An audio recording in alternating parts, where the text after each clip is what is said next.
পরকালের ব্যাপারে যার বিশ্বাস যত গভীর, দুনিয়ার মধ্যে তার কর্ম তত সুন্দর, তার আমল তত সুন্দর। এই দুনিয়ায় আমরা কিন্তু চিরদিন থাকতে পারবো না। এই দুনিয়া হলো একটা মঞ্জিল। এই মঞ্জিলের সময় নির্ধারিত করে রেখেছেন আল্লাহ। একটা সময় এই নির্ধারিত সময়টা ফুরায় যাবে। আমাদের সকলের সময় যখন ফুরাবে, একেবারে যথা সময়ে মালাকুল মউত আমার আপনার প্রাণ হরণ করার জন্য হাজির হয়ে যাবে।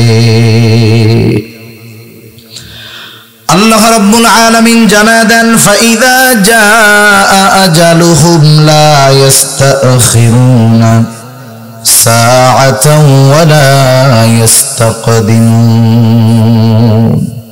একেবারে যথা সময়ে মালাকুল মউত হাজির হবে। এক মুহূর্ত আগেও আসবে না, এক মুহূর্ত বিলম্ব হবে না। যথাযথ সময়ে সে হাজির, আমার আপনার প্রাণ হরণ করে নিয়ে যাবে। যখন কোনো মানুষ মারা যায়, আমাদের অঞ্চলগুলোতে দেখছি মানুষ মারা যাওয়ার পরে মাইকের মধ্যে ওই মানুষের মৃত্যুর খবরটা প্রচার করা হয়। যদি মানুষটা আর একটু প্রখ্যাত বিখ্যাত হয়, সিএনজি ভাড়া নিয়ে মাইক লাগায়া আশেপাশের এলাকায়ও প্রচার করা হয়। ওই সময় বলা হয়, অমুক এলাকার অমুক আজ বিকাল 5 ঘটিকার সময় ইন্তেকাল করিয়াছে। আগামী দিন সকাল 9টায় অমুক স্কুল মাঠে তার জানাজা অনুষ্ঠিত হবে। ধর্মপ্রাণ সকল মুসল্লিদেরকে উক্ত মরহুমের রূহের মাগফিরাত কামনায় উক্ত জানাজায় শরীক হওয়ার জন্য বিশেষ অনুরোধ করা গেল। এই ঘোষণা দেয় না? আপনাদের অঞ্চলে দেয় তো? এই ঘোষণা দেওয়ার সময় একটা শব্দ বলে ইন্তেকাল। ইন্তেকাল ইন্তেকাল শব্দের অর্থ হলো স্থানান্তরিত হওয়া। তার মানে মৃত্যুর মাধ্যমে একটা মানুষ চূড়ান্তভাবে শেষ হয়ে যায় না, স্থানান্তরিত হয়ে সে আর এক জগতে পদার্পণ করে। মৃত্যুর মাধ্যমে মানুষ স্থানান্তরিত হয়ে যেই জগতে প্রবেশ করে, হাদিসের ভাষায় সেই জগতের নাম হলো আলমে বরজাখ। হাদিসের মধ্যে আসছে যে তোমরা কিয়ামত কিয়ামত বলো, আরে মৃত্যুর মাধ্যমেই মানুষ কিয়ামতে প্রবেশ করে। তাহলে মৃত্যুর মাধ্যমে আমাদেরকে যেই জগতে যেতে হবে সেই জগতের নাম হলো আলমে বরজাখ। দুনিয়ায় যদি নেককার হয়, ভালো সৎ কর্মশীল হয়, আখিরাতের বড় জান্নাতে যাওয়ার আগে আলমে বরজখে ছোট জান্নাতের দর্শন সে লাভ করে। আবার দুনিয়ায় যে পাপ কাজে লিপ্ত বেঈমান, তাকে আসল জাহান্নামে দেওয়ার আগে আলমে বরজখে সে মিনি জাহান্নামের শাস্তি আগে ভোগ করে নেয়। সেই জন্য অনেক মুফাসসিরিনে কেরাম বলেন, মৃত্যু থেকে নিয়ে ওই আসল কিয়ামত পর্যন্ত এই সময়টাকে বলা হয় ছোট আখিরাত। ছোট কিয়ামত এই সময় সংগঠিত হয়ে যায় মৃত্যুর মাধ্যমে। কারণ কোন নেককার যখন মারা যায়, হাদিসের মধ্যে আসছে, যখন তাকে 3 প্রশ্ন করা হয়, এই 3 প্রশ্নের জবাব যখন সে যথাযথভাবে দিয়ে দেয়, আল্লাহ তাআলার পক্ষ থেকে ঘোষণা আসে, সাদাকা আবদি সাদাকা আবদি ফাফরিশুহু মিনাল জান্নাহ ওয়ালবিসুহু মিনাল জান্নাহ ওয়াফতাহু লাহু বাবান ইলাল জান্নাহ। আল্লাহ তাআলার পক্ষ থেকে ঘোষণা আসে, আমার এই বান্দা সত্য বলেছে, সত্য বলেছে, তাকে জান্নাত থেকে জান্নাতি পোশাক এনে পরায় দাও, জান্নাতের বিছানা এনে তার কবরের মধ্যে বিছায়া দাও, তার কবরের সাথে জান্নাতের সাথে একটা দরজা খুলে দাও, সে ওইখানে আরামে থাকতে পারে। তাকে বলা হয় তুমি ঘুমাও নতুন দুলা যেমন করে ঘুমায়। সুবহানাল্লাহ। এখন দেখেন, ও মনে করে এটা মনে হয় জান্নাত, কারণ এর চাইতে শান্তির তো আর কিছু হইতে পারে না। তখন ফেরেশতারা ওকে বলে, না, এখনো তো কিয়ামত কায়েম হয় নাই, এখনো বিচার হয় নাই, হাসর হয় নাই, তুমি মনে করতেছো এটা জান্নাত। আসলে জান্নাত নয়, বরং ওই জান্নাত যার মধ্যে তোমার জন্য কল্পনাতীত নেয়ামত রয়েছে, ওই হাসর হবে, ওর পরে কিয়ামতের পরে আল্লাহ তাআলা তোমাকে তোমার আসল আবাসস্থলে পাঠায়া দিবে। এই লোকটা তখন আল্লাহ তাআলার কাছে বলবে, আল্লাহ তাড়াতাড়ি কিয়ামত কায়েম করেন। কি বলবে বলেন তো? তাড়াতাড়ি কিয়ামত কায়েম করেন, আমি আমার আসল বাড়িতে যাইতে চাই। শুধু তাই না, প্রতিদিন তাকে তার আসল বাড়িটা দেখানো হবে, আর ওর মনে চাবে তাড়াতাড়ি কিয়ামত হইলেই ভালো হয়। এখন আরেক গ্রুপ তো সে কবর তো আর জান্নাতের বাগান হবে না, ওর কবর হবে জাহান্নামের গর্ত। 3 প্রশ্নের জবাব দিতে পারবে না। বুঝতে হবে দুনিয়াতে পরীক্ষা হয়, পরীক্ষা। বলেন তো, পরীক্ষার হলে যাওয়ার আগে প্রশ্ন কি জানা যায় নাকি? জানা যায় না। বুঝতে হবে যেই পরীক্ষার প্রশ্ন হলে গেলেই জানা যায়, ওই পরীক্ষা হয় সহজ। কিন্তু যেই পরীক্ষার প্রশ্ন আগেই ফাঁস করে দেওয়া হয়, বুঝতে হবে ওই প্রশ্নের উত্তর জায়গা মতো গিয়ে দেওয়াটা বড় কঠিন। 3 প্রশ্ন যদি ফাঁস হয়ে গেছে আমাদের মাঝে, এখন যদি কেউ চিন্তা করে যে 3 প্রশ্ন তো ধুমসে মুখস্থ করবো, কবরের মধ্যে তো হুজুরের কাছ থেকে শুনছি, যাওয়ার পরে ফেরেশতা আসবে, এই 3 প্রশ্নই তো করবে, আর কি করবে? জিজ্ঞাসা করার আগেই বলবো, শোনো তোমার প্রশ্ন করা লাগবে না, এই যে হলো উত্তর। বলেন তো সম্ভব? দুনিয়ায় তো অনেকে পরীক্ষায় পাশ করার জন্য নকল লেখা নিয়ে যায়, দেখেন না? যদি হলের মধ্যে ওই চিন্তা করে যে পরীক্ষার হলে কবরের মধ্যে তো এই 3 প্রশ্ন করবে, যদি ভুলাই যায়, ওসিয়ত যদি কইরা যায় যে আমি মরার পরে সুন্দর মতো ওই 3 প্রশ্নের উত্তর লেখা আমার কাফনের মধ্যে দিয়া দিস, বলেন তো যদিও নকল লেখা নিয়ে যায়, ওইখানে গিয়ে কি জবাব দেওয়া সম্ভব? কিছু প্রশ্নের জবাব আছে এগুলো লেখাপড়ার সাথে সম্পৃক্ত, আর কিছু প্রশ্নের জবাব আছে লেখাপড়া না, এটা আমলের সাথে সম্পৃক্ত। কবরের 3 প্রশ্নের উত্তর সম্পৃক্ত হলো আমলের সাথে। কিসের সাথে? আমলের সাথে। ওই 3 প্রশ্নের আলোকে দুনিয়ায় যারা আমল করবে, তারা পড়া লাগবে না, জানা লাগবে না, ওইখানে গিয়ে প্রশ্ন করলেই জবাব দিতে পারবে। সুবহানাল্লাহ। যখন প্রশ্ন করা হবে মার রব্বুক, তোমার রব কে, ওমা দীনুক, তোমার দিন কি, নবীজিকে দেখায় বলা হবে মা হাযার রাজুলুল্লাযী বুইসা ফীকুম, এই ব্যক্তিকে যাকে তোমাদের কাছে প্রেরণ করা হয়েছিল।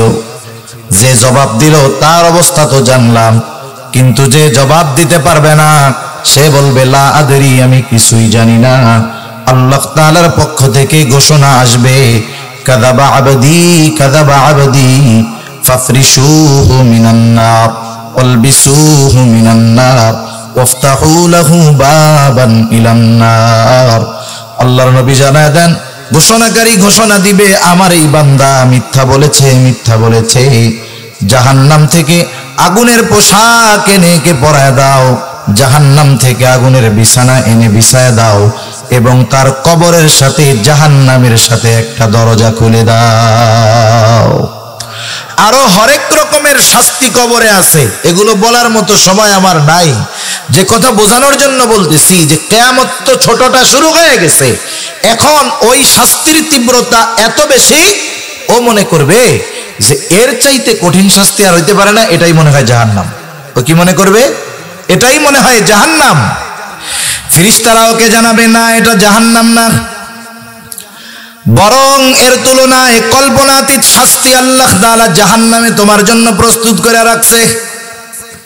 এইবার ও প্রচন্ড ভীতবহবল হয়ে যাবে, ভীত সন্ত্রস্ত হয়ে যাবে, আল্লাহ তাআলার কাছে ফরিয়াদ করবে আর বলবে আল্লাহ কিয়ামত যেন কখনোই কায়েম না হয়, কিয়ামত যেন কখনোই কায়েম না হয়। চিন্তা করে দেখেন, ওই প্রচন্ড শাস্তির মধ্যে থেকে শুধুমাত্র কিয়ামতের কথা শুনে এতটা তারা ভীত হয়ে যাবে, ওরা ওই আযাবের মধ্যে থাকা অবস্থায় মনে করবে আরামেই আছি। কিয়ামতের কঠোরতা, ভয়াবহতা কত বেশি। একটা সময় আলমে বরজখে অবস্থান আমাদের সকলের শেষ হয়ে যাবে। আলমে বরজখে আমরা দীর্ঘকাল থাকব, তবে অনন্তকাল নয়। কোরআন হাদিসের আলোকে এতটুকু বোঝা যায়, ব্যক্তি সর্বশেষ দুনিয়া থেকে বিদায় নেবে, সর্বশেষ। সেও কমপক্ষে 40,000 বছর আলমে বরজখে থাকবে।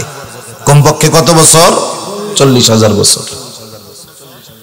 আল্লাহ রাব্বুল আলামিন কোরআনুল কারীমের মধ্যে জানায় দেন, وَنُفِخَ فِي الصُّورِ فَصَعِقَ مَنْ فِي السَّمَاوَاتِ وَمَنْ فِي الْأَرْضِ إِلَّا مَنْ شَاءَ اللَّهُ ثُمَّ نُفِخَ فِيهِ أُخْرَى فَإِذَا هُمْ قِيَامٌ يَنظُرُونَ। আল্লাহ রাব্বুল আলামিন জানায় দেন, এখানে দুইটা সিংহায় ফুৎকারের কথা আসছে। প্রথমবার সিংহায় ফুৎকারের মাধ্যমে কি হবে আল্লাহ তাআলা বলেন, ফাসাইকা মান ফিস সামাওয়াতি ওয়া মান ফিল আরদ ইল্লা মান শাআল্লাহ। প্রথমবার সিংহায় ফুৎকারের মাধ্যমে আসমান জমিনের মাঝে যত প্রাণী আছে, যত প্রাণ আছে, আল্লাহ তাআলা যা চান, যেগুলো চান সেগুলো ছাড়া সব প্রাণী প্রাণ সিংহায় ফুৎকারের আওয়াজে অজ্ঞান হয়ে যাবে। মুফাসসিরিনে কেরাম বলেন, ওই বিকট আওয়াজে প্রথম তারা অজ্ঞান হবে, এরপরে মৃত্যু ঘটবে, সর্বশেষ মানুষটাও দুনিয়া থেকে ইন্তেকাল করবে। এর মধ্যে অতিবাহিত হয়ে যাবে কমপক্ষে 40,000 বছর। দ্বিতীয়বার ইসরাফিল আলাইহিস সালাতু ওয়াস সালাম পুনরুত্থান দিবস তথা ওই কিয়ামতের জন্য আবার সিংহায় ফুৎকার দিবে। একটা দিয়া শেষ, এর মধ্যে বিরতি, আরেকটা দিয়ে হবে বড় কিয়ামতের শুরু। কথা বুঝতেছেন তো? পরিস্থিতি কি হবে তখন? আল কারিয়া, মহাপ্রলয়, ঠকঠককারী, এইরকম কয়েকটা শব্দের দ্বারা আল্লাহ তাআলা কিয়ামত শব্দই বুঝিয়েছেন। যেমন ইযা ওয়াকাআতিল ওয়াকিআ, আল হাক্কা মহাসত্য, এটার দ্বারা উদ্দেশ্য কিয়ামত। সাখা ফাইদা জাআতিস সাখা, এই যে কর্ণ বিদারণকারী আওয়াজ, এগুলোর দ্বারা উদ্দেশ্য কিয়ামত। আল্লাহ সুবহানাহু ওয়া তাআলা বুঝাচ্ছেন যে কিয়ামতের আগে ভীত বহবল হবে মানুষ, বিকট আওয়াজ হবে, প্রচন্ড ঠক ঠক করা আওয়াজ হবে। এর মূল অর্থ হলো ঠকঠককারী, দরজায় খুব জোরে কষাঘাতকারী এমন আওয়াজ। অনেক সময় দেখেন না, যখন আমরা আকাশে মেঘের আওয়াজ হয়, এত জোরে আওয়াজ হয় যে একজন সাধারণ মানুষও ওই আওয়াজের পরে পরাণ ভয়ে কাঁপতে থাকে, হয় কি হয় না? কিয়ামতের আগে সিংহায় ফুৎকারের মাধ্যমে, এই বিকট আওয়াজের মাধ্যমে আমাদেরকে কিয়ামতের জন্য প্রস্তুত করা হবে। সিংহায় ফুৎকার প্রথমটা হোক আর দ্বিতীয়টা হোক। দ্বিতীয়বার সিংহায় ফুৎকার দিবে ইসরাফিল আলাইহিস সালাম। তখনের অবস্থা কি? আল্লাহ তাআলা বলেন, সুম্মা নুফিখা ফীহি উখরা ফাইযা হুম কিয়ামুন ইয়ানজুরুন। অতঃপর পুনরায় যখন আবার সিংহায় ফুৎকার দেওয়া হবে, প্রত্যেকের অবস্থান স্থল থেকে উঠে দাঁড়ায় যাবে। মানুষের অবস্থা কি? ওই আওয়াজটা এত বিকট হবে, মানুষেরা ভীত সন্ত্রস্ত হয়ে যাবে। আল্লাহ তাআলা এই কথাগুলোর দ্বারা বারবার আমাদেরকে কিয়ামতের ভয়াবহতার কথা স্মরণ করায় দেন। আল্লাহ তাআলা বলেন, আল কারিয়া মাল কারিয়া ওয়া মা আদরাকা মাল কারিয়া। পরপর 3 আয়াতেই আল্লাহ তাআলা কারিয়া শব্দটাকে এনেছেন। কারণ কি? কারণ হলো, যখন কোনো বিষয়ের অতি গুরুত্ব কেউ বোঝাতে চায়, একটা শব্দ সে বারবার ব্যবহার করে, একটা কথা সে বারবার বলে।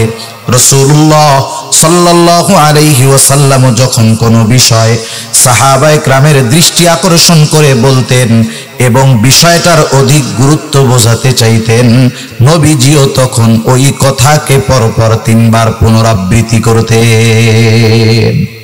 আমরাও করি গুরুত্ব বোঝানোর জন্য। যখন আল্লাহ তাআলা করছেন পরপর 3 বার একই শব্দের পুনরাবৃত্তি, বুঝতে হবে কিয়ামত কত জটিল আর কঠিন জিনিস। ঠিক কিনা বলেন? আল্লাহ রাব্বুল আলামিন বলেন, আল কারিয়া মহাভীতি প্রদর্শনকারী। ওয়া মা আদরা মাল কারিয়া, কি সেই মহাভীত প্রদর্শনকারী?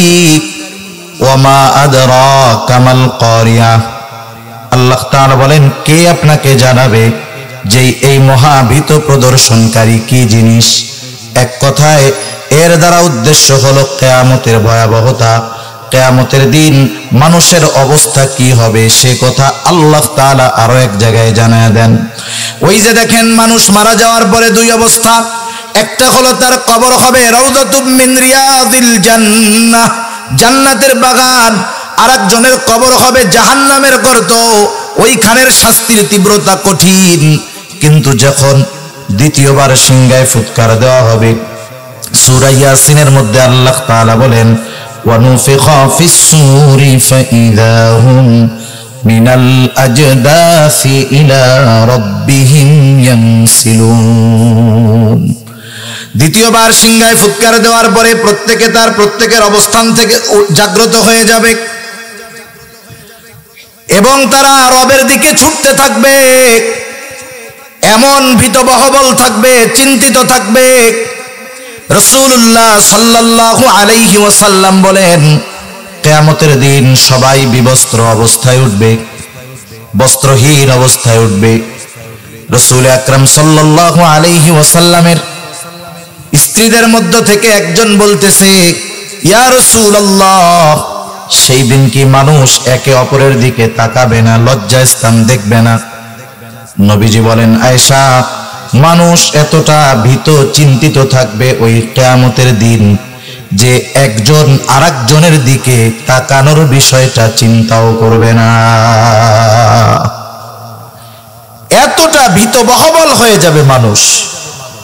শুধু তাই না, قالوا يا ويلنا من بعثنا من مرقدنا هذا ما وعد الرحمن وصدق المرسلون। মানুষেরা বলবে, হায় দুর্ভোগ, কে আমাদেরকে আমাদের অবস্থান স্থল থেকে জাগায় দিল? মুমিনরা অথবা ফেরেশতারা বলবে, হাদা মা ওয়াদার রহমান। এখন বলেন, যারা আযাবে ছিল ওরা কিয়ামতের ময়দানে উঠে বলবে, কে আমাদেরকে আমাদের অবস্থান স্থল থেকে জাগায় দিল?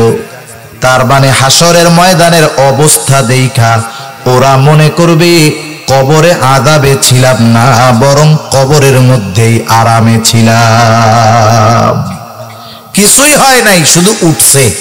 ওই যে আওয়াজে উঠা গেছে, ওই আওয়াজ, অবস্থা, আবহাওয়া, পরিবেশ তাদের অন্তরের মধ্যে এমন ভীতি সঞ্চার করছে যে কবরের মধ্যে আযাবে ছিল সেটাই তারা ভুলে গেছে। সুবহানাল্লাহ।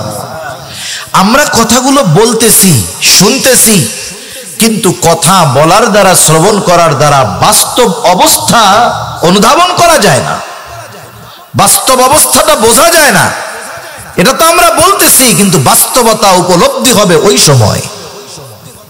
আপেল সামনে নিয়ে যতই ওয়াজ করাও, যত ভালো ওয়াজ করুক, বলেন তো আপেলের স্বাদ কি বোঝানো যাবে নাকি? এটা তো খাইলেই বোঝা যাবে। অবস্থা যখন আসবে তখনই বোঝা যাবে। কিন্তু ওই অবস্থায় যেন আমরা চূড়ান্ত মুসিবতে না পড়ে যাই, এজন্য আল্লাহ এবং রাসূল আমাদেরকে বারবার এসব বিষয়ে সতর্ক করছেন। তারা বলবে, কে আমাদেরকে ঘুম থেকে জাগায়া দিল? মাম বাআসানা মিন মারকাদিনা। তখন মুমিনরা অথবা ফেরেশতারা বলবে, হাদা মা ওয়াদার রহমান, এটাই তো দয়াময় রহমানের সেই ওয়াদা, সেই প্রতিশ্রুতি। আল্লাহ তাআলা বলেন, ইযা ওয়াকাআতিল ওয়াকিআ লাইসা লিওয়াকাআতিহা কাযিবা। এই কিয়ামত সংগঠিত হবেই, এটা কখনো মিথ্যা হবে না, অবশ্যই হবে। আল হাক্কাতু মাল হাক্কাহ, মহাসত্য তথা কিয়ামত হবেই। আপনি কি জানেন সেই মহাসত্য কি? ওয়ামা আদরাকা মাল হাক্কাহ, আপনাকে কে জানাবে সেই মহাসত্য কি? এটাকে অস্বীকার করার সুযোগ নাই। এটাকে অস্বীকার করেছিল কারা? কাযযাবাত সামুদ ওয়া আদুম বিল কারিআ। এই আদ সামুদ গোত্র এরা কিয়ামতকে অস্বীকার করেছিল। আল্লাহ তাআলা এই কারণে একটা গোত্রকে বিকট আওয়াজ দিয়ে আল্লাহ শেষ করে দিয়েছে, আর একটা গোত্রকে আল্লাহ প্রচন্ড ঝড়ো আবহাওয়া, ঠান্ডা বাতাস দিয়ে শেষ করে দিয়েছে। এই মহাসত্য প্রতিষ্ঠিত হবেই বারবার আল্লাহ তাআলা জানায়া দিচ্ছে। কোরআনুল কারীমে আল্লাহ তাআলা ওয়াদা দিছে এই দিবসের, এটা সেই দিবস। শুধু তাই না, এই দিবসের কথা আরে নামাজে প্রত্যেক রাকাতে তোমাদেরকে স্মরণ করা দেওয়া হয়েছে। আমরা যখন সূরা ফাতিহা পড়ি, ইমামের পেছনে যখন পড়ি, ইমামের কেরাত মুসল্লির কেরাত, একা যখন পড়ি নিজে পড়ি সূরা ফাতিহা পড়াই লাগে। ইমাম পড়ুক আর নিজে যখন পড়ি নিজে পড়ি। সূরা ফাতিহার মধ্যে বলি মালিকি ইয়াউমিদ্দিন, বিচার দিবসের মালিক কে একটু জোরে বলেন। স্মরণ করা দিয়েছে আল্লাহ, বান্দা শোনো, দুনিয়ায় তো আসো, যাই করো না কেন সব কিছুর কিন্তু বিচার হবে ওই কিয়ামতের দিবসে, এবং ওই দিবসের একচ্ছত্র আধিপত্য হবে আমি আল্লাহর। বিভিন্ন ভাবে স্মরণ করায় দেওয়া হয়েছে, ওরাও এই কথা বলবে, মুমিনরা অথবা ফেরেশতারা। হাযা মা ওয়াদার রহমান, এটা হলো দয়াময়ের সেই প্রতিশ্রুত দিবস, যেই দিবসের ওয়াদা তিনি দিয়েছেন। তিনি শুধু ওয়াদা দিয়েছেন তা নয়, ওয়াসাদাকাল মুরসালুন, এই দিবসের সত্যায়ন দুনিয়ায় সব নবী রাসূলরা করেছে, নবী রাসূলরা করে গেছে। নবীজির নায়েব যারা, নায়েবে রাসূল যারা, তারাও করতেছে। কোরআনের কথাগুলো উম্মতের মাঝে পৌঁছায়া দিয়া বলতেছে, ভাইরা সাবধান, দুনিয়ার হায়াতটা বড় ছোট, হয়তোবা আগামী দিন সূর্যোদয় আমাদের নসিবে নাও হইতে পারে। চোখ দুইটা বন্ধ হলেই কিন্তু মূলত কিয়ামত ছোটটা শুরু হয়ে যাবে। ছোটটা যার ভালো হবে, আনন্দময় হবে, বড়টাও তার জন্য আসান হবে। ওই যে আল্লাহর ঘোষণা, নবীদের সত্যায়ন, ওয়ারিসে নবীরা আমাদের কাছে কথাগুলো পৌঁছায়া দেওয়ার পরেও আমরা সতর্ক হই না, সচেষ্ট হই না, আমলের মধ্যে পরিবর্তন আনি না। মনে করি আরো তো কিছুদিন বাইচা থাকবো, বুড়া হইলে ভালো হয়ে যাব। এই চিন্তাই মূলত আমাদেরকে কিয়ামতের ব্যাপারে গাফেল বানায়া দিচ্ছে। কিয়ামতের ব্যাপারে উদাসীনতা, এটা জাহান্নামে যাওয়ার কারণ। জাহান্নামে যাওয়ার কারণ এটা। আল্লাহ তাআলা কোরআনুল কারীমের মধ্যে আরেক জায়গায় জান্নাতি আর জাহান্নামীদের মধ্যে কথাবার্তা আছে, দুই দলের মধ্যে কথাবার্তা হবে। এখন জান্নাতীরা জিজ্ঞাসা করতেছে, মা সালাকাকুম ফি সাকার, কোন জিনিস তোমাদেরকে জাহান্নামে আনলো? এখন তারা জাহান্নামে যাওয়ার কারণগুলো বলতেছে। কি বলে? লাম নাকু মিনাল মুসাল্লিন, আমরা মুসল্লি ছিলাম না। ওয়ালাম নাকু নুতঈমুল মিসকিন, মিসকিনদের খানা খাওয়াইতাম না। ওয়া কুন্না নাখুযু মাআল খায়িদিন, অনর্থক অহেতুক কথাবার্তায় যারা লিপ্ত থাকতো তাদের সাথে গিয়ে আমরাও বসতাম। ওয়া কুন্না নুকাযযিবু বিয়াউমিদ্দিন, আমরা কিয়ামতের দিবসের ব্যাপারে অবিশ্বাসী ছিলাম। কোন কোন মুফাসসির বলেন বিষয়টা দুই ভাবে হতে পারে। একটা হলো একেবারে বিশ্বাসই করতাম না যে কিয়ামত বলে কিছু নাই, ওর তো আর ছাড় নাই, অনন্তকাল জাহান্নাম। আরেক দল হতে পারে বিশ্বাস করতো ঠিক, কিন্তু উদাসীন ছিল। কিয়ামতের ব্যাপারে বিশ্বাস করতো যে হবে, কিন্তু ও ব্যাপারে কোনো সেদ বেদ নাই, চিন্তা ভাবনা নাই। এরাও দীর্ঘকাল জাহান্নামে থাকবে। তাহলে চিন্তা করে দেখেন, ওই কঠিন মুসিবতের দিন মানুষেরা যখন উঠবে, প্রচন্ড রকমের ভীত সন্ত্রস্ত হয়ে যাবে, বিক্ষিপ্ত পঙ্গপালের ন্যায় ছুটতে থাকবে। আল্লাহ তাআলা সেই কথাই বলেন, ইয়াউমা ইয়াকুনুন নাসু কাল ফারাশিল মাবথুস, বিক্ষিপ্ত পঙ্গপালের ন্যায় মানুষ ছুটতে থাকবে। হাসরের ময়দানে সবাই উঠে দৌড়াবে একদিক। অবস্থা কি? বলবে হায় রে, কি হচ্ছে এগুলো? আল্লাহ তাআলা সূরা জিলজালের মধ্যে বলেন, যখন জমিন তার মধ্যে অবস্থিত সব ভারী জিনিসগুলো উদ্গীরণ করে দিবে।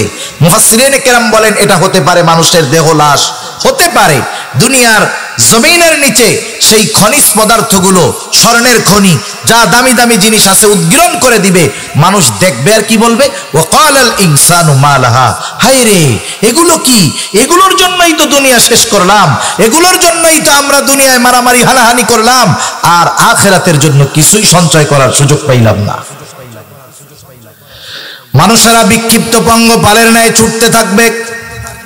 ওই দিবসের আরেক নাম হলো ইয়াউমুল হাসর, একত্রিতকরণ দিবস। ওই দিবসের এক নাম হলো ইয়াউমুল জাযা, প্রতিদান দিবস। এগুলো সব কিয়ামতের দিবসের নাম। প্রতিদান দিবস কেন? আল্লাহ তাআলা কোরআনুল কারীমের মধ্যে বলেন, ওয়া ইন্নামা তুওয়াফাউনা উজুরাকুম ইয়াউমাল কিয়ামাহ ফামান যুহজিহা আনিন নারি ওয়া উদখিলাল জান্নাতা ফাকাদ ফাজ। আল্লাহ তাআলা বলেন, কিয়ামতের দিন মানুষকে তার কর্মের পূর্ণ প্রতিদান দেওয়া হবে। তার মানে কিয়ামতের দিন মানুষ দুনিয়ায় যেই আমল করেছে, যেই কর্ম করেছে, দুনিয়ার আমলের পূর্ণ প্রতিদান দেওয়া হবে কিয়ামতে। সেজন্য মনে রাখতে হবে, দুনিয়ায় যে যত ভালো কাজ করুক না কেন, ভালো কাজের কিছু প্রতিদান হয়তো দুনিয়ায় পায়, কিন্তু পূর্ণ প্রতিদান পায় না। পূর্ণ প্রতিদান দিবেন আল্লাহ কিয়ামতে। দুনিয়ায় যে যত পাপের কাজ করুক, যত অন্যায় জুলুম অবিচার করুক না কেন, দুনিয়াতে তার পাপের পূর্ণ প্রতিদান তাকে দেওয়া হয় না, হয়তো মাঝে মধ্যে হালকা পাতলা দেওয়া হয়, কিন্তু পাপের পূর্ণ প্রতিদান দেওয়া হবে কিয়ামতের দিন। আল্লাহ তাআলা বলেন, সেই দিন যাকে আগুন থেকে বাঁচানো হবে তথা জাহান্নাম থেকে বাঁচায়া জান্নাতে প্রবেশ করানো হবে, আল্লাহ তাআলা বলেন ফাকাদ ফাজ, সেই হয়ে যাবে সফলকাম। আল্লাহ তাআলা বলেন খাফিদাতুর রাফিয়া, ওই দিন কেউ সম্মানিত হবে, উঁচু হবে, আর কেউ অসম্মানিত হবে, একেবারে নিচু হয়ে যাবে সে। ওই দিবসটা সেই দিবস। ওই দিবসের এক নাম হলো ইয়াউমুল হাসর, একত্রিতকরণ দিবস। সব মানুষ বিক্ষিপ্ত পঙ্গপালের ন্যায় ছুটে এক জায়গায় একত্রিত হবে, জমা হয়ে যাবে। আমরা গ্রামে আগে দেখছি ছোটবেলায়, এখন তো কারেন্ট আছে, মাঝে মধ্যে দেখা যায় যেই সব অঞ্চলে কৃষি কাজ হয় বেশি, ধান টান হয় বেশি, দেখবেন যখন ওই সময় ধানের সিজনে, ফসলের সিজনে কোথাও যদি কোনো লাইট জ্বালানো হয়, লাইট বলেন তো কি হয় তখন? আলো দেখা চারদিক দিয়া পোক একেবারে উড়ে এসে ওই জায়গায় জমা হয়। ওই দিন কিয়ামতের দিন সবাইকে আল্লাহ তাআলা এক জায়গায় একত্রিত করবে। মুফাসসিরিনে কেরাম বলেন জায়গাটা হবে কোথায়? ওই যে ইসরায়েলিরা যেই সব এলাকায় এখন বোমা মারতেছে ওই জায়গায়, শাম, ওখানে কিয়ামত হবে। শাম বলতে শুধু সিরিয়া উদ্দেশ্য নয়, আমরা তো বর্তমান দুনিয়ায় বর্ডার দিয়া, তার কাটা দিয়া আমরা এখন দেশ বিভক্ত করে ফেলেছি। আল্লাহর জমিন, গোটা জমিনের মালিক হলেন আল্লাহ। এই জমিনকে বিভক্ত করেছি আমরা, সীমানার কাঁটাতার বেড়া দিয়ে অপর মুমিনকে জালেমের হাতে মাসলুম হওয়ার জন্য তুলে দিয়েছি আমরা, ঠিক কিনা বলেন? আজকে যদি গোটা দুনিয়ায় ওই সীমানার কাঁটাতারের বেড়া না থাকতো, তাহলে আমরা গিয়েও তাদের সাহায্য করতে পারতাম, তারাও বিপদে হিজরত করে বাঁচতে পারতো, ঠিক কিনা বলেন? আল্লাহ তাআলা সবাইকে ওইরকম একত্রিত করবে এক জায়গায়, ইয়াউমুল হাসর, একত্রিতকরণ দিবস। সেই দিন কি হবে? অবস্থা এত ভয়াবহ হবে। আল্লাহ রাব্বুল আলামিন এরপরে জানায় দেন, ওয়া তাকুনুল জিবালু কাল-ইহনিল মানফুশ। কিয়ামতের দিনটা এত ভয়াবহ এক দিবস, যেই দিন পাথর ওই যে লেপ্তশক যখন বানায়, ধুনানো তুলার, রঙিন তুলার ন্যায় উঠতে থাকবে। সেই দিন পাহাড় উঠতে থাকবে ওই রকম ধুনানো তুলার ন্যায়। যখন লেপ্তশক বানায়, হয়তো আপনারা দেখছেন, তুলার উপরে যখন লাঠি দিয়া বাড়ি মারে, দেখবেন তুলা উড়ে একবারে শোলার মতো উঠতেছে। ওই রকম বিশাল বিশাল পাহাড়ের অবস্থা এরকম হয়ে যাবে, একেবারে ধূলিকণায় পরিণত হয়ে যাবে। গোটা দুনিয়াটাকে আল্লাহ তাআলা রুটির মতো লেভেল বানায় দিবে, কোথাও উঁচু নিচু থাকবে না, একেবারে সমান লেভেল হয়ে যাবে। আল্লাহ তাআলা এবার সবাই একত্রিত করবেন, কেন? দুনিয়ার কর্মের পূর্ণ প্রতিদান দেওয়ার জন্য। কি কি হবে সেই দিন? কয়েকটা মুহূর্ত হবে সবচাইতে টেনশনের। একটা মুহূর্ত হবে যখন আমলনামা দেওয়ার ঘোষণা দেওয়া হবে। গোটা কিয়ামতের ময়দান নিস্তব্ধ নীরব হয়ে যাবে, কারণ জানে আজকে যে ডান হাতে আমলনামা পাবে তার হিসাব নিকাশের দরকার আছে, আর বাম হাতে যে পাবে হিসাব নিকাশের দরকার নাই। আল্লাহ রাব্বুল আলামিন ঘোষণা দিবেন, ওই মুহূর্তে নীরব নিস্তবতা, আমলনামাগুলো ছেড়ে দেওয়া হবে। আমলনামা যার যেইটা সেটা তার কাছেই যাবে, একজনেরটা আরেকজনের কাছে যাবে না।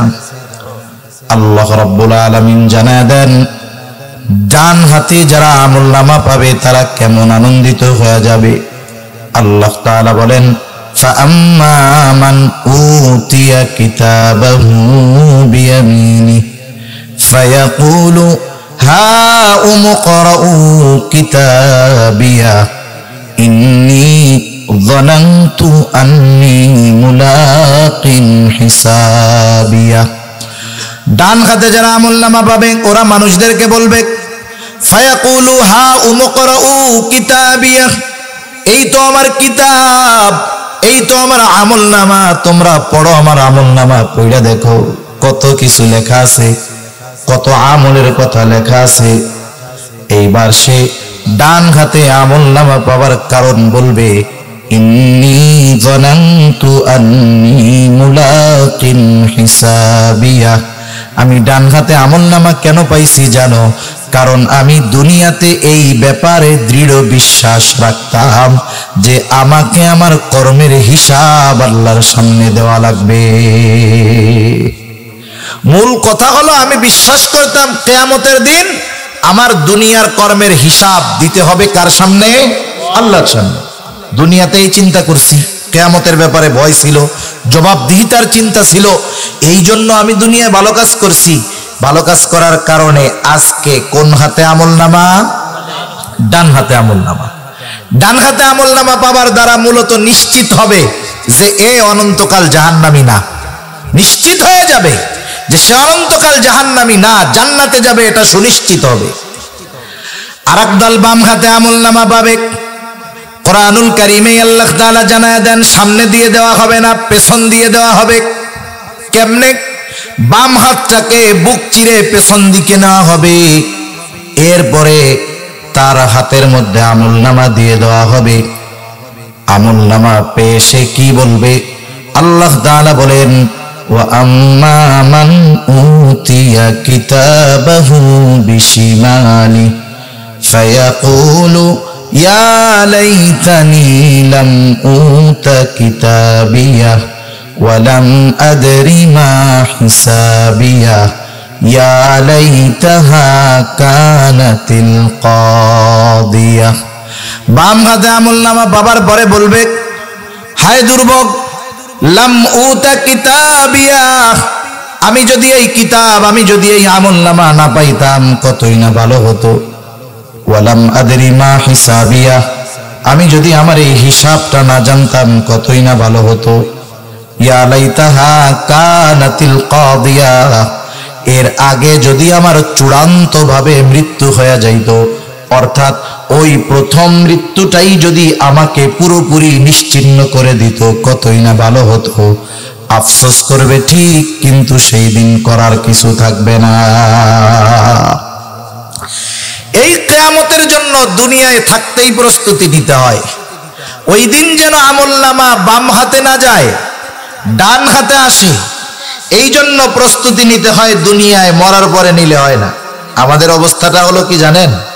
অধিকাংশ মানুষের ক্ষেত্রে ও দুনিয়ায় থাকতে অপরাধ, গোনা, পাপাচার যা করে করুক, ও পাপ টাপ করে মরে, এরপরে ওর পোলাপান আত্মীয় স্বজন চিন্তা করে মিলাদ টিলাদ দিয়া ওনার একটু জান্নাতে পৌঁছাইয়া দেই। এত সহজ নাকি?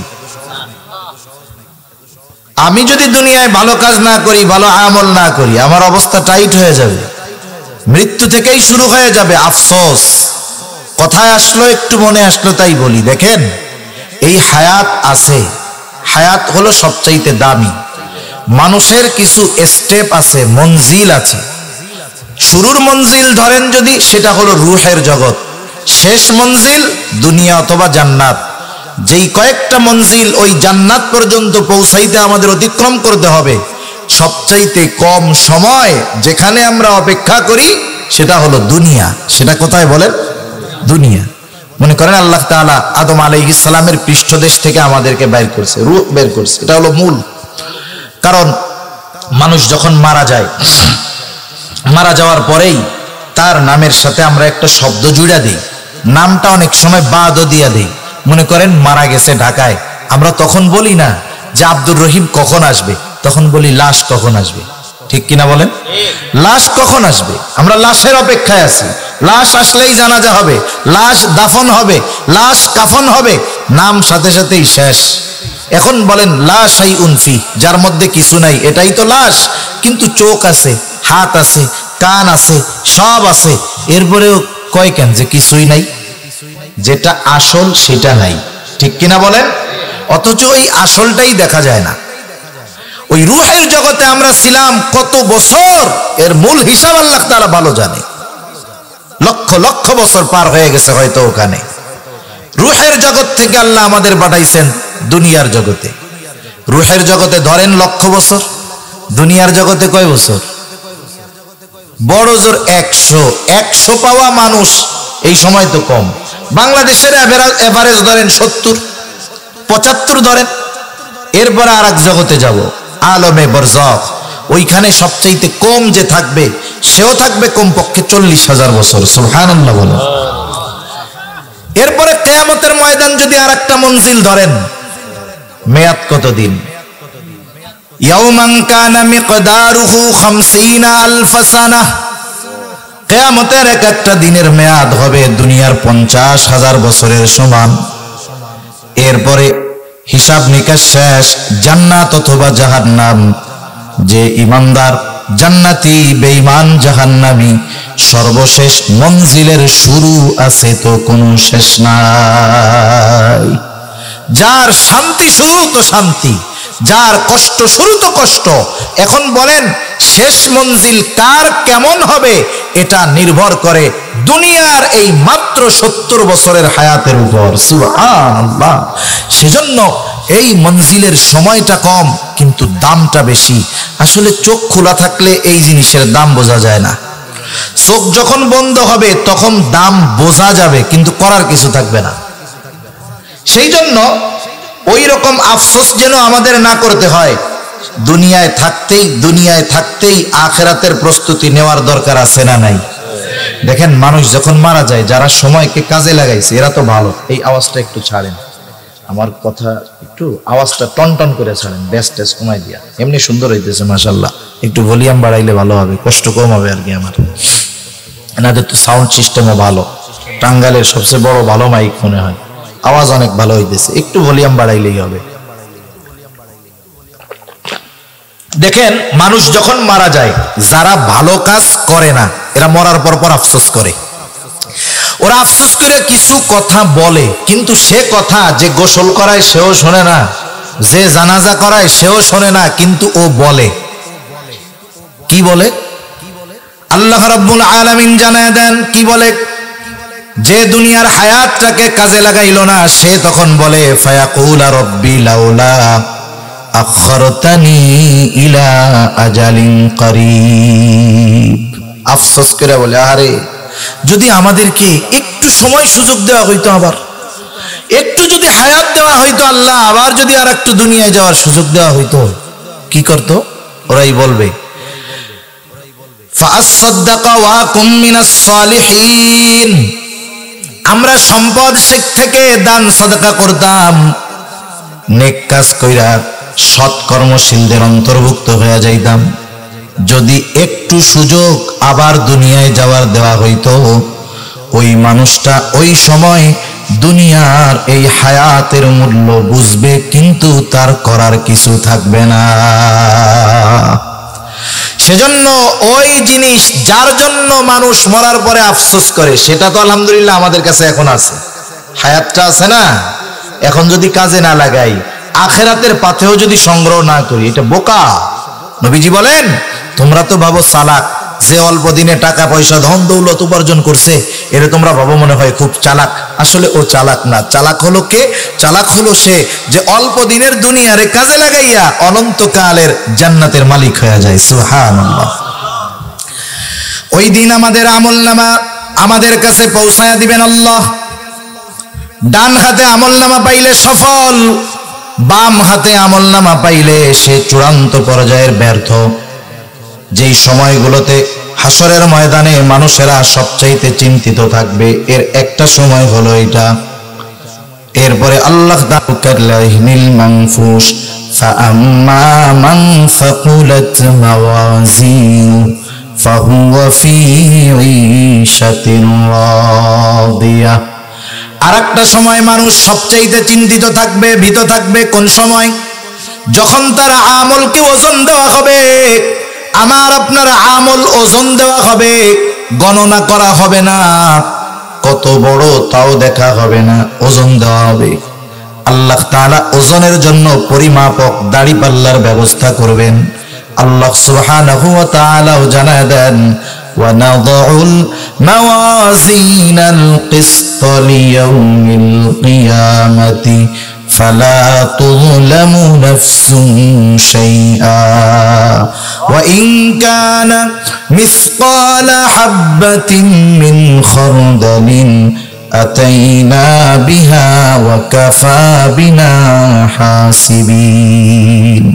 আল্লাহ তাআলা বলেন, আমি কিয়ামতের দিন ন্যায় বিচারের পরিমাপক প্রতিষ্ঠা করব। কিয়ামতের দিন ন্যায় বিচারের আদালত প্রতিষ্ঠা করব। এমন বিচারালয়, এমন পরিমাপক, ফালা তুযলামু নাফসুন শাইআ, ওই দিন কারো প্রতি ন্যূনতম কোনো জুলুম করা হবে না, অবিচার করা হবে না।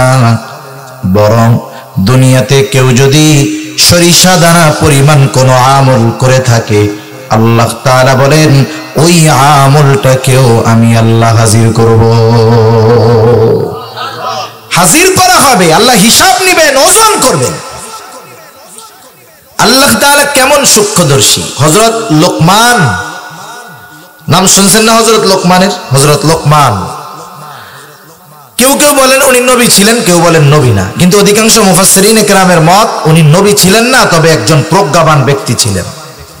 তা যাই হোক, ওই আল্লাহর বান্দা হযরত লোকমান আলাইহিস সালাম, উনি ওনার সন্তানদের কিছু উপদেশ দিয়েছেন, খুব গুরুত্বপূর্ণ উপদেশ, যেগুলো আল্লাহ তাআলা তার কাছে এত পছন্দনীয় হয়েছে। হযরত লোকমানের নামে একটা সূরা নাজিল করে হযরত লোকমান তার সন্তানদের যে উপদেশগুলো দিছে, ওই উপদেশগুলো আল্লাহ তাআলা ওই জায়গায় আমাদের জন্য নাজিল করেছেন। সুবহানাল্লাহ। হযরত লোকমান তার সন্তানদের ওয়াজ করার সময় একটা ওয়াজ করছে, হলো এইটা, ইয়া বুনাইয়া ইন্নাহা ইন তাকু মিসকালা হাববাতিন মিন খারদালিন ফাতাকুন ফি সখরা আও ফিস সামাওয়াতি আও ফিল আরদি ইয়াতি বিহাল্লাহ। বলতেছে, হ্যাঁ আমার সন্তান, শোনো, তোমার ওই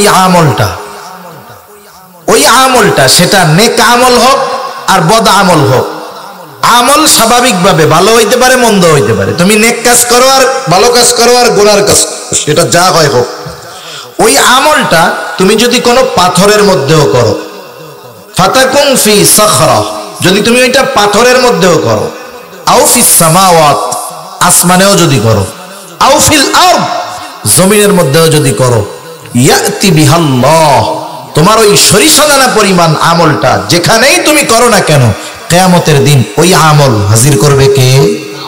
আল্লাহ। এই আয়াতের তাফসিরে হযরত আনাস রাদিয়াল্লাহু তাআলা আনহু থেকে একটা হাদিস আসছে।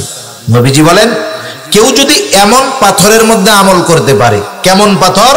যেই পাথরের দরজাও নাই, জানালাও নাই, মানে ঢোকারও ব্যবস্থা নাই, বের হওয়ারও ব্যবস্থা নাই। বলেন তো ওই রকম পাথরের মধ্যে যাওয়া কারো দ্বারা সম্ভব? এই অসম্ভবকে সম্ভব যদি কেউ করতেও পারে, ওই পাথরের মধ্যে গিয়েও যদি কেউ আমল করতে পারে, এই অসম্ভবকে সম্ভব করে, আল্লাহ তাআলা কিয়ামতের দিন তার ওই আমলটা, সেটা যদি সরিষা দানা পরিমাণ হয়, ওটাকেও আল্লাহ হাজির করবে। সুবহানাল্লাহ।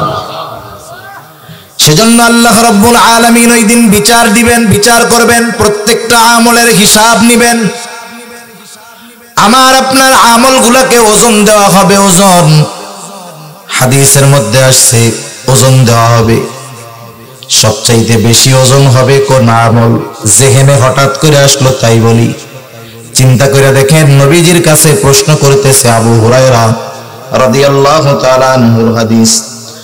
নবীজিকে জিজ্ঞাসা করা হলো, ইয়া রাসূলুল্লাহ, মিজানের মধ্যে সবচাইতে ওজন হবে কোন আমল?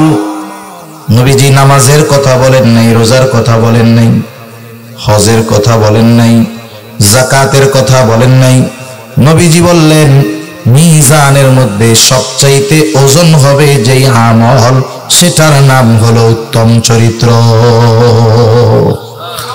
উত্তম আখলাকের ওজন সবচাইতে বেশি হবে। যেহেতু যুব সমাজের মাহফিল, কথাটা বলার দরকার, কারণ এখন দিন যাচ্ছে উত্তম চরিত্রের অধপতন খুব দ্রুততার সাথে ঘটতেছে, ঠিক কিনা বলেন? সব ক্ষেত্রেই ওস্তাদের সাথে ছাত্রের আচরণ, বড়র সাথে ছোটর আচরণ, বাবার সাথে ছেলের আচরণ, প্রতিবেশীর সাথে আচরণ, আত্মীয় স্বজনের সাথে আচরণ, দিন যাচ্ছে আরো খারাপ হইতেছে, ঠিক কিনা? কেন আমরা স্কুলে আমরাও পড়ছি, আমরা অমুসলিম শিক্ষকের কাছেও পড়ছি, শিক্ষক হিসাবে তাকে যতটুকু শ্রদ্ধা করার দরকার করছি। সাইকেল চালাইছি, কোনোদিন কোনো ছাত্র দেখছি যে ওই শিক্ষক অমুসলিম হোক, একদিন পড়ছি, অথবা একই স্কুলে পড়ায়, আমাদের ক্লাস নাই, তারে দেখার সাথে সাথে অনেক দূর থেকে সাইকেল থেকে নেমে গেছে। যতটুকু সম্মান শ্রদ্ধা করার করছি, কোনো অপরাধ করতেছি, দুষ্টমি করতেছি, এমনি মুরব্বী আসতেছে তার সম্মানার্থে আর করি নাই। এখন তো যা হয় এগুলো বলার আর কিছু নাই।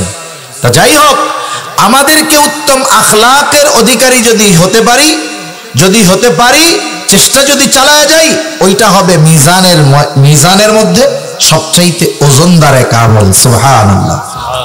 তাহলে আমল বড় কিনা এটা হবে না, গোনাও হবে না, আমলকে কি করা হবে? ওজন দেওয়া হবে, ওজন দেওয়া হবে।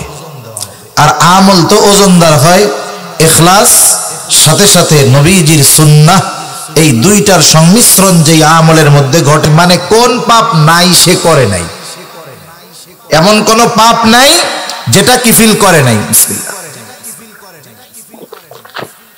সব পাপ কাজ যেহেতু করে, একেবারে পাপের অলরাউন্ডার আর কি। এখন সে পাপ কাজগুলোর মধ্যে একটা কাজ ছিল, সে মানুষের সুদের উপরে টাকা দিত। এরকম আল্লাহর বান্দা আছে নাই তো আপনাদের এদিকে? হ্যাঁ, এটা হলো এমন এক পাপ, যেই পাপ মনে হয় বাংলাদেশের মাটি ঘুরলেও পাওয়া যাবে। সুদ। এখন এক দরিদ্র মহিলা, বিধবা মহিলা তার কাছে আসছে, বলতেছে কিফিল আমারে কিছু টাকা ধার দাও। জালেম কিফিল বলে হ্যাঁ টাকা ধার দিতে পারি, সুদের উপরে নাও। মহিলা বলে কিফিল আমি তো অসহায়, যদি সুদের টাকা দিতে পারতাম তাইলে তো আর তোমার কাছে টাকা চাওয়ার দরকার ছিল না। কিফিল তো সব ধরনের পাপে অভ্যস্ত। ওই মহিলা সুন্দরী বিধবা, জালেম কিফিলের মধ্যে কুমন্ত্রণা জাগ্রত হয়ে গেল। কিফিল বলল টাকা দিতে পারি, শর্ত আছে, লাভ না দাও, তবে যদি নির্দিষ্ট দিনে আমার সাথে গোপন অভিসারে লিপ্ত হও তাহলে টাকা ধার দেওয়া যেতে পারে। অভাবের তাড়নায় মানুষ ঈমান হারায় ফেলে। কাদাল ফাকিরু আন ইয়াকুনা কুফরা। দরিদ্রতা মানুষকে কুফরি পর্যন্ত পৌঁছায় দেয়। দরিদ্রতার কারণে মানুষ অনেক সময় পাপাচারে লিপ্ত হয়ে যায়। সমাজে যত পাপী দেখেন, সব পাপী যে শখে পাপ করে তা নয়। অনেক পাপী আছে, তার এই পাপের কারণ হলো তার অভাব। এজন্য সচ্ছল মানুষ যারা আছে সমাজের, এ বিষয়টা খেয়াল রাখার দরকার যে আমার কোনো প্রতিবেশী, আমার সমাজের কোনো মানুষ অসচ্ছলতার কারণে যেন পাপে জড়িয়ে না যায়, এটা দেখার দরকার আছে না নাই? আছে। কিয়ামতের দিন ওই আল্লাহ তাআলা বলবে আমি ক্ষুধার্ত ছিলাম, আমারে খাবার দাও নাই, আমি পিপাসিত ছিলাম, পানি দাও নাই, আমি বস্ত্রহীন ছিলাম, আমারে বস্ত্র দাও নাই। মানুষেরা বলবে আল্লাহ আপনার কি এগুলো লাগে নাকি? আল্লাহ তাআলা বলবে তোমার প্রতিবেশী অভুক্ত ছিল, তাকে তুমি পানি পান করাও নাই, তাকে করাইলে আমি পাইতাম। তাকে তুমি খাবার দাও নাই, তাকে খাওয়াইলে আমি পাইতাম। বস্ত্রহীন ছিল, শীতে কষ্ট করেছে, দাও নাই, তাকে দিলে আমি আল্লাহ পাইতাম। সুবহানাল্লাহ বলেন। এই জন্য যেহেতু যুবক ভাইয়েরা করছে, এর সাথে অনেক কর্মজীবী যুবক ভাইয়েরা আছে, প্রবাসী যুবক ভাইয়েরা আছে, আপনাদের কাছেও আমার বিশেষ করে এই একটা অনুরোধ থাকবে, একটা যুব সংগঠন শুধুমাত্র একটা মাহফিলের মধ্যেই সীমাবদ্ধ থাকলে হবে না, আমাদের সামাজিক কর্মকাণ্ডের মধ্যেও জড়িত হতে হবে, ঠিক কিনা বলেন? রাসূল সাল্লাল্লাহু আলাইহি ওয়াসাল্লামের সামাজিক কর্মকাণ্ডের জীবন যদি দেখেন, উনি সর্বোচ্চ সামাজিক ছিলেন। রাসূলুল্লাহ সাল্লাল্লাহু আলাইহি ওয়াসাল্লাম সমাজে অভাব দরিদ্রতার মধ্যে যারা ছিল তাদের সহযোগিতা করতেন। সেজন্য যুবক ভাইদের প্রতি অনুরোধ থাকবে, আপনাদের গ্রামে কমপক্ষে আপনারা খুঁজে খুঁজে দেখবেন যাদের এরকম অভাব আছে, অসচ্ছলতা আছে, মেয়েটার বিবাহ দিতে পারতেছে না, ছেলেটাকে দ্বীনি মাদ্রাসায় পড়াবে, শিক্ষা দিবে, পারতেছে না। যেহেতু আপনারা কর্মজীবী আছেন, প্রবাসী আছেন, আপনাদের ছোট ছোট সহযোগিতা ওই গরিবের বড় এক সহযোগিতায় পরিণত হবে, ঠিক কিনা বলে? আল্লাহ তাআলা উত্তম বিনিময় দিবে। খেদমতে খালক, মানুষের খেদমত, এটা বড় এক জিনিস, বড় এক জিনিস, যাতে আল্লাহ তাআলা অনেক খুশি হয়। তা জালেম কিফিল মহিলার কাছে যখন বলছে, দরিদ্রতার কারণে মহিলা অপারগতার কারণে স্বীকার করছে, বলে খাক। নির্ধারিত দিনে জালেম কিফিল মহিলার কাছে হাজির। যখন সে তার কর্ম সম্পাদন করতে যাবে, একেবারে কাছে, মহিলা ভয়ে থরথর করে কাঁপতেছে। জালেম কিফিল বলে, মহিলা তুমি কান্না করো কেন, কাঁপো কেন? আমি কি তোমাকে জোর করেছি নাকি? তুমি তো শর্তে রাজি হয়েই টাকা নিয়েছ। মহিলা বলে, কিফিল আমি অভাবের কারণে তোমার সাথে এই কথার ব্যাপারে স্বীকার হয়েছি। ও কিফিল, আমি কোনোদিন এই পাপের সাথে জড়াই নাই, অভাবের কারণে আমার এই অবস্থা। আমার তো ভয় হয় তোমার সাথে এই গোপন অভিসারে লিপ্ত হওয়ার পর আমি যদি মারা যাই, আল্লাহ তাআলার সামনে আমি একজন জেনাকার হিসাবে আমাকে উপস্থিত হওয়া লাগবে। আমি আল্লাহর ভয়ে কান্না করতেছি, অন্য কোনো কারণে নয়। এতটুকু কথা জালেম কিফিলের কান দিয়ে পৌঁছিয়ে হৃদয়ে ছুঁয়ে গেছে। ও চিন্তা করতেছে, আরে মহিলা এখনো পাপ করে নাই, ইচ্ছা কইরাও করতে চায় নাই, এতেই ওর এই অবস্থা। আর আমি তো কোনো পাপ ছাড়ি নাই। হাদিসের মধ্যে আসছে 60 দিরহাম সে মহিলাকে দিয়েছিল। মহিলা এই কথা বলবার পর জালেম কিফিল বলে, যাও মহিলা, তোমারে আমি এই 60 দিরহাম সাদাকা করে দিলাম, মাফ করে দিলাম। আর শুনে রাখো, আজকে থেকেও আমি প্রতিজ্ঞাবদ্ধ হইলাম, আমি আর কোনোদিন পাপের সাথে জড়াবো না। জালেম কিফিল তওবা করে বাড়ি চলে গেছে। ঘটনাক্রমে ওই রাত্রে সে মারা গেছে। জালেম কিফিল মারা গেছে। মানুষেরা খুশি হয়েছে যে জালেম মারা গেছে। মনে রাখবেন, সমাজের কিছু মানুষ মরলে অনেক মানুষ ইন্না লিল্লাহ মুখ দিয়া কয় ঠিক, মনে মনে কয় আল্লাহ আরো আগে মরলো না কেন, এখন মরছে তাও আলহামদুলিল্লাহ বলে না।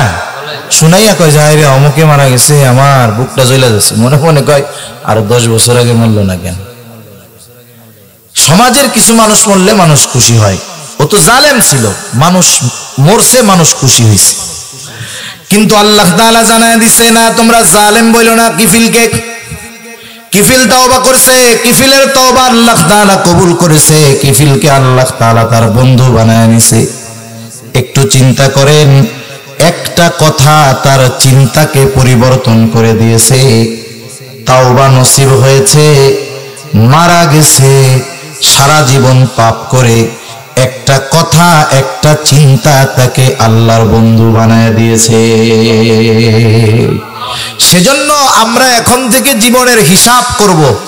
আল্লাহ তাআলার সামনে হিসাবে উপস্থিত হওয়ার আগে আমরা নিজেরা নিজেদের সাথে হিসাব করব না ইনশাআল্লাহ।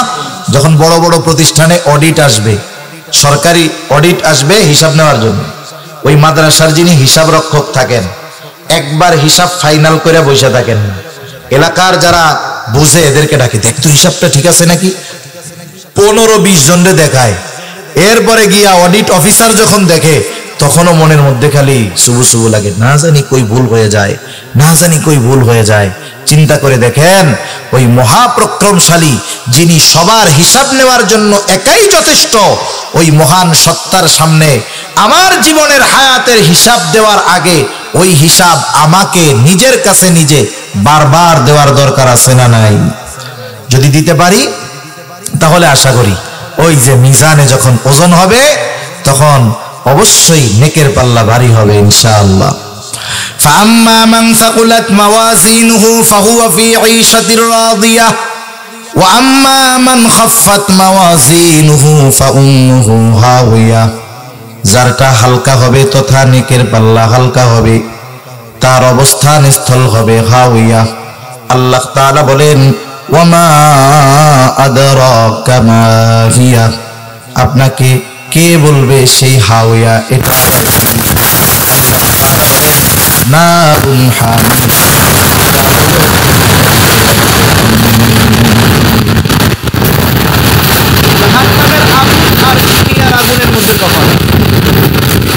জাহান্নামের আগুন দুনিয়ার আগুন 70 গুণ বেশি।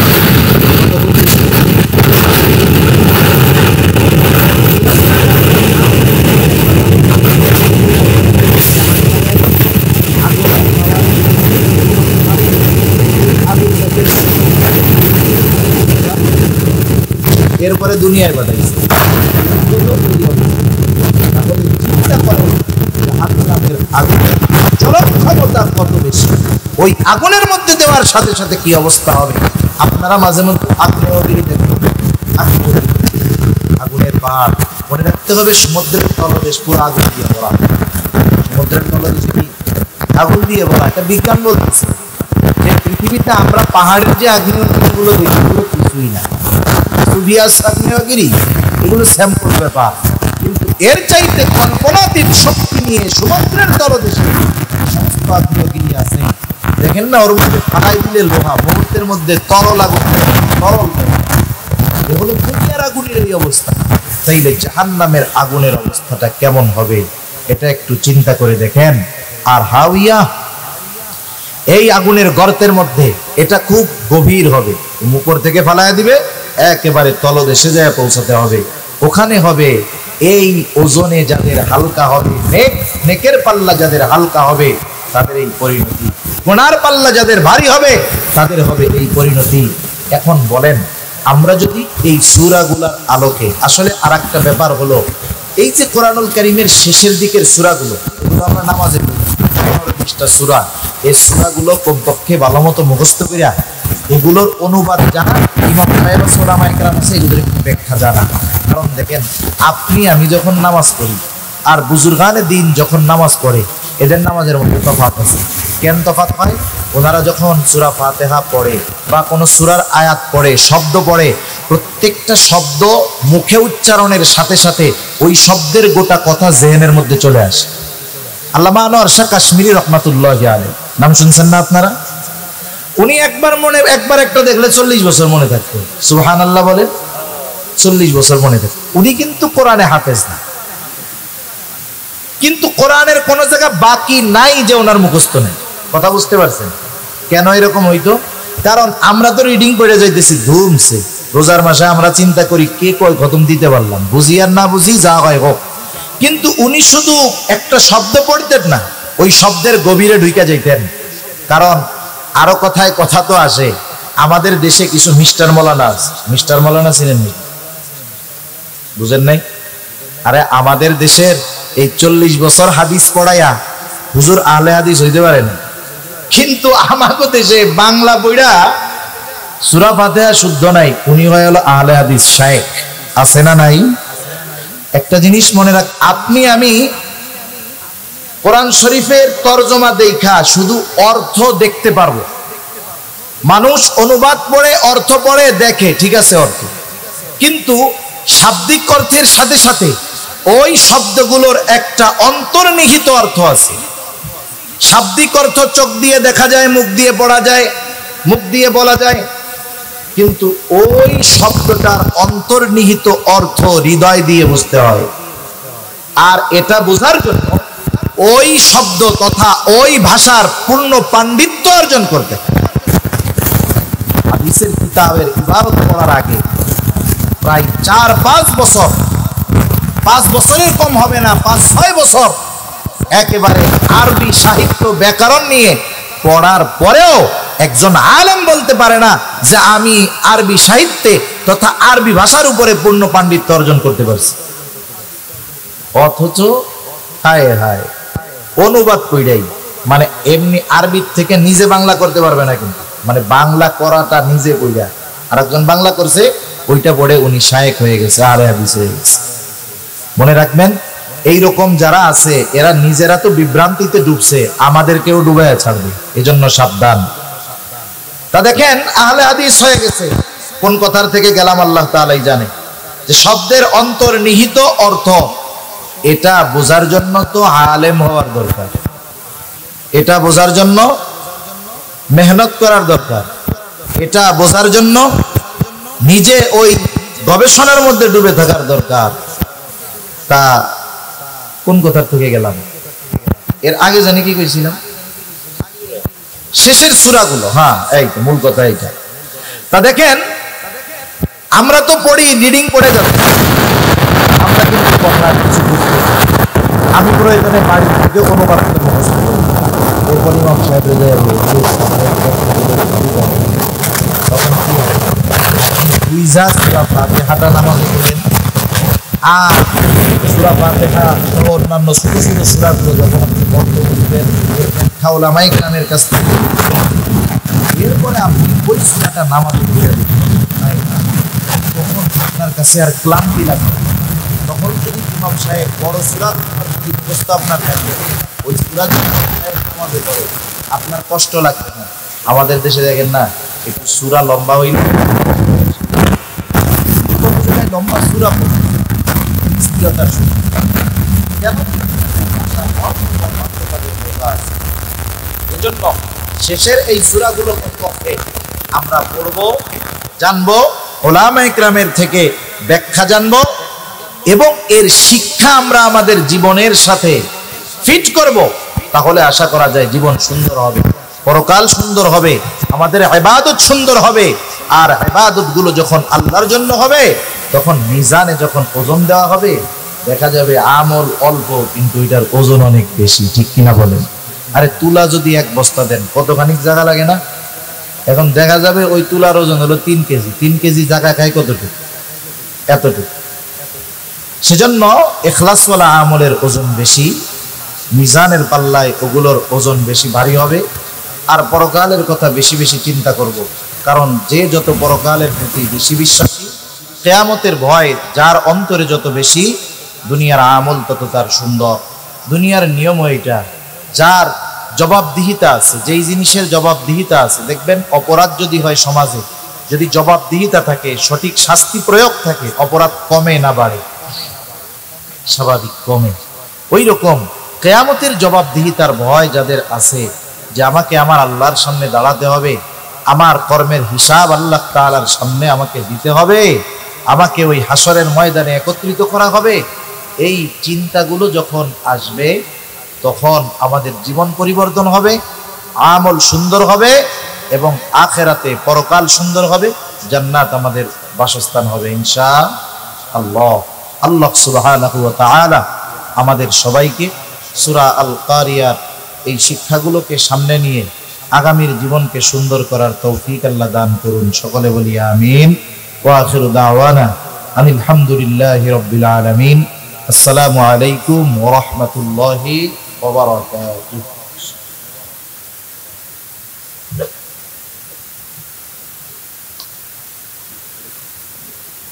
আলহামদুলিল্লাহ, সূরা আল-কারিয়ার তাফসীর করার জন্য এত সুন্দর তাফসীর